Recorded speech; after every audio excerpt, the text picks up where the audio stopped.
Are you tired of tipping? My goodness, tipping is everywhere. The other day I was ordering something from Instacart and I had one tip that I already put in, which was like 20% of the bill. And then it asked me after the delivery if I wanted to add to it. And I'm like, Jesus, I'm going to end up tipping like $40 out of guilt. And many people are being vocal about how they feel about tipping, especially post-pandemic. Tipping took on a whole life of its own, and right now it's crazy. Now it's even considered that 20 to 30% of tipping is not even substantial enough, and sometimes people receiving the tip are like, is that all you're tipping? Even though it's 20%, which was the standard, was previously 15 to 20%. But before I get into tipping, the culture, where it came from, its inception in the United States, this is the legal code, and on this channel we discuss various topics that's going on, public policy, celebrity shenanigans. If there's a legal component that I want to share with you, I sort of like to talk about things that are interesting to me as well as that impact me in my daily life. So that's how I pick these topics to bring to your attention, and hopefully you find interest in them, because we're sort of walking around in America in this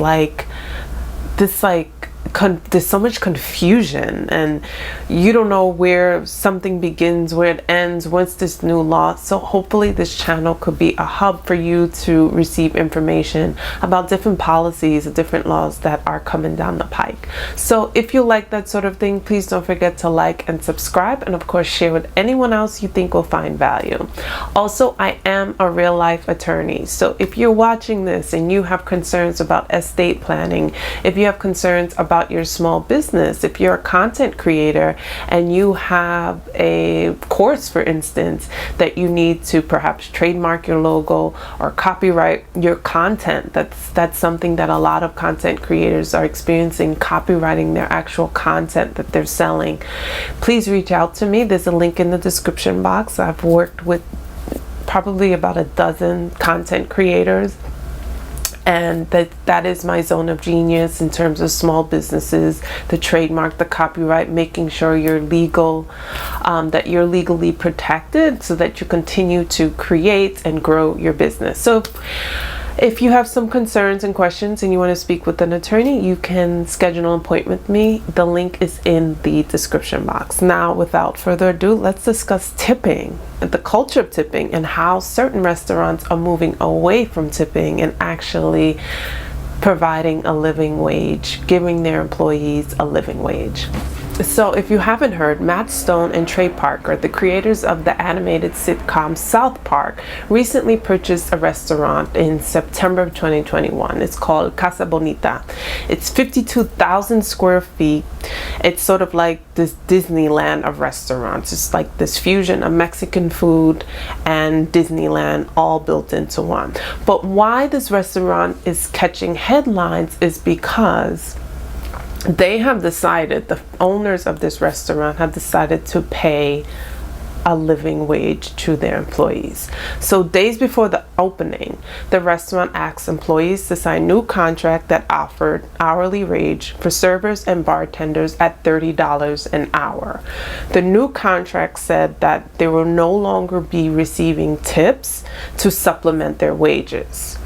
The minimum wage in Colorado, where this restaurant is located, is $13.65. Casa Bonita's decision to eliminate tipping comes as customers complain about tipping fatigue, as more and more businesses are asking people to tip at registers, even at self-checkout machines. It's become so ubiquitous at this point, and many people are so tired of it. So let's go back historically where tipping began. Tipping was non-existent in the United States before the Civil War, but wealthy Americans visiting Europe brought the practice to the US in the mid-1800s, unsurprisingly eager to mimic European customs.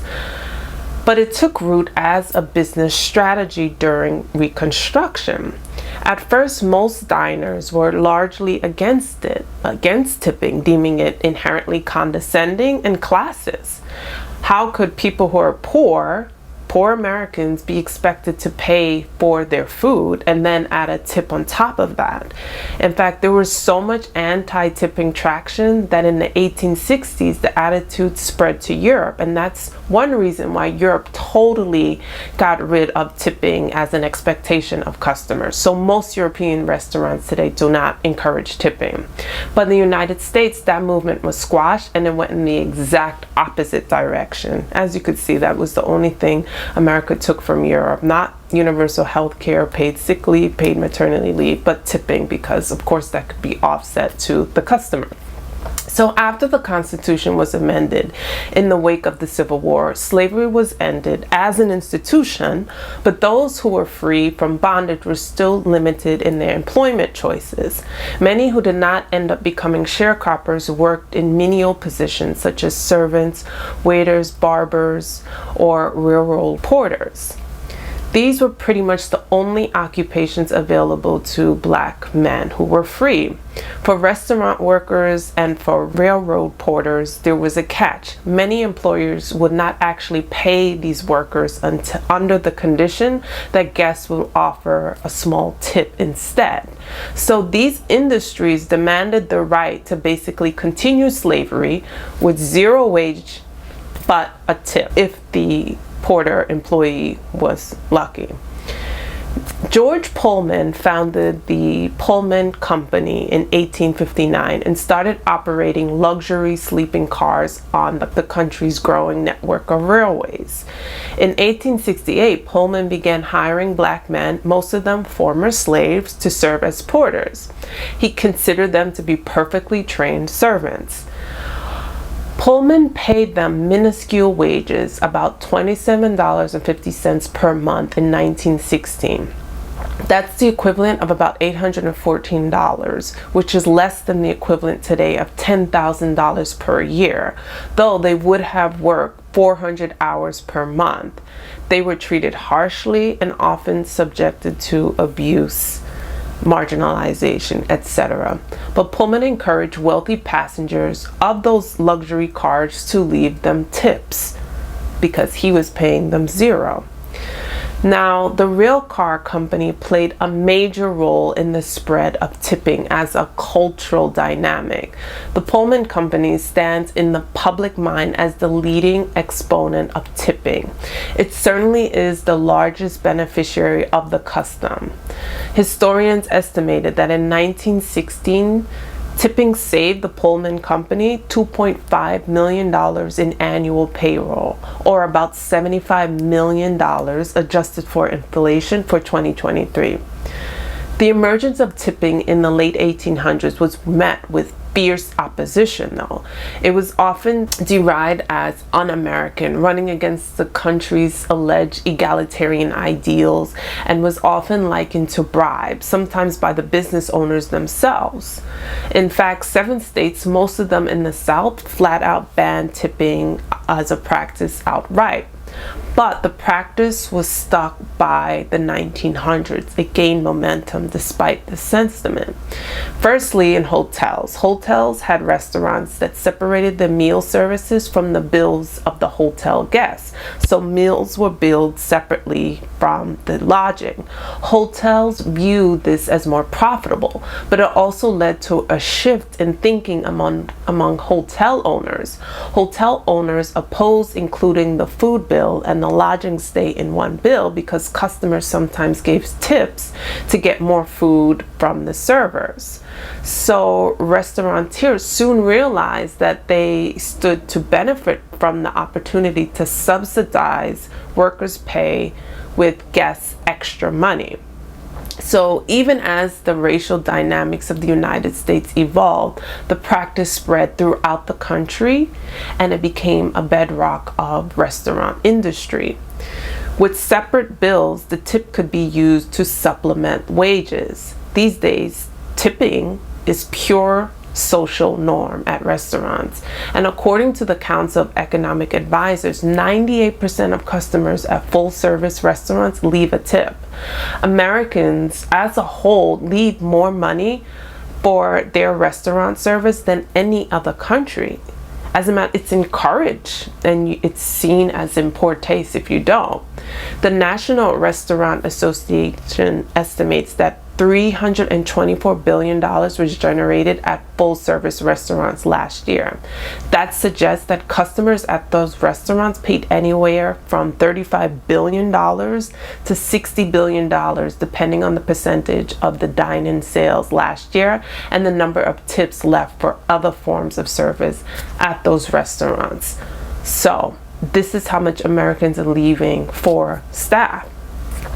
Now, critics of tipping have long pointed out the flaws, arguing that it perpetuates inequality inside restaurants and enables the operators to pay low wages. And some restaurant owners have even moved away from the practice with mixed results. For the most part, however, moving the country away from tipping and more toward a higher set wage is so difficult, and you can guess why. Because a lot of the corporate pressure to pay a living wage. Meanwhile, the practice has spread from full service restaurants to limited service operations. Starbucks, as part of its effort to drive up income from its employees, encourages and has implemented tipping when you buy your coffee. Now, Starbucks has this reputation. It claims that it is a progressive employer that prioritizes the needs of its workers. Newly released data shows that majority of the company's hourly workers actually make less than the average living wage across the United States. So Starbucks has done a good job of pushing its representation as being progressive when in fact it's not. According to the research from Harvard, the Shift Project, and the Economic Policy Institute, 63% of hourly workers at Starbucks make less than $15 an hour. About a quarter of the company's hourly workers make between $10 an hour or $12 an hour, while another quarter make about $12 to $14 an hour. Only about 10% of workers make above $18 an hour. Does Starbucks look like it's egalitarian based on these numbers? This is despite the fact that the company is making record profits. Last year in 2022, the company's profits grew 24% to a total of $24.5 billion, while the CEO, Kevin Johnson, received a nearly 40% compensation raise to $20 million. So now he's making $20 million. Now, Starbucks Workers United, which is working to unionize hundreds of stores across the country, say that the company is decreasing hours in order to avoid union bust. Now, again, Starbucks has this reputation. It touts itself as a progressive company, referring to employees as partners and making political statements in support of LGBTQ people and against moves from people like Donald Trump. It distances itself from Donald Trump. Workers say that the progressive environment that attracted them to the company has diminished over the years, if it even ever existed within the company in the first place, or if it was just marketing and propaganda for the public, and that they've been seeing an increase in being treated in a poor way, especially during the pandemic. Now, throughout its union busting campaign, Starbucks has continually touted its benefits as the reason why workers don't need unions. On its anti-union website, the company brags about its health insurance, its retirement benefits, as well as how workers are treated. However, employees say that many of the benefits the company offers, yes, are available, but are not accessible to the workers because they simply can't afford it. It's too expensive with their current salary. We all know that corporate structures do not allow companies to be generous, and paying above what they can get away with paying is deemed to be an act of generosity unless it's necessary due to government oversight and governmental requirements or consumer pressure. Companies are not going to do it. There's a business case to be made that you'll relinquish your profits to fund wage increases, and they're just not going to do it. Well, these companies cannot justify to their stakeholders that financial stakeholders will take home less because the company has decided to pay employees more. So unfortunately, the public has to pick up the slack because these companies have no incentive to pay their employees a living wage. So this is where we are, where people are sick and tired of tipping. Even people who historically were generous tippers are now fatigued with tipping because they're tipping when they leave CVS, they're tipping when they leave the supermarket, they're tipping when they leave the Starbucks. Like I said, they're working for a big corporation that makes $24 billion a year and yet are expected to tip. So there's a lot of despondency among Americans and customers, and I'm a customer, so this is why I care about this, because it impacts me. So I want to know your thoughts in the comment section. Are you tired of tipping? Do you think tipping has gone way too far? And ultimately, do you think the corporations are responsible for paying the staff a living wage? Even if that means, I don't necessarily means, I'm not an economist, but if you know more about this, I don't necessarily think paying a living wage to employees is going to drive the cost of production up, especially if we know that CEOs are taking home a lion's share of the profit.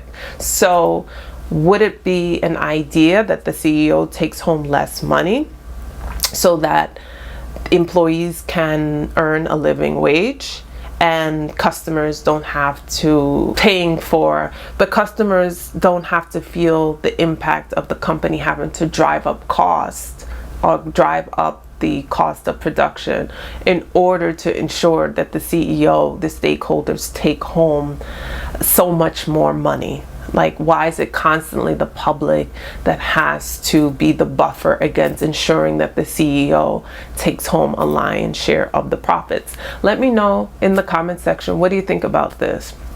This is perhaps a turning point in American history as it relates to tipping. Let me know in the comment section, and I will see you next time. Don't forget to like and subscribe. And my new subscribers, thank you for subscribing. I will see you next time. Bye-bye.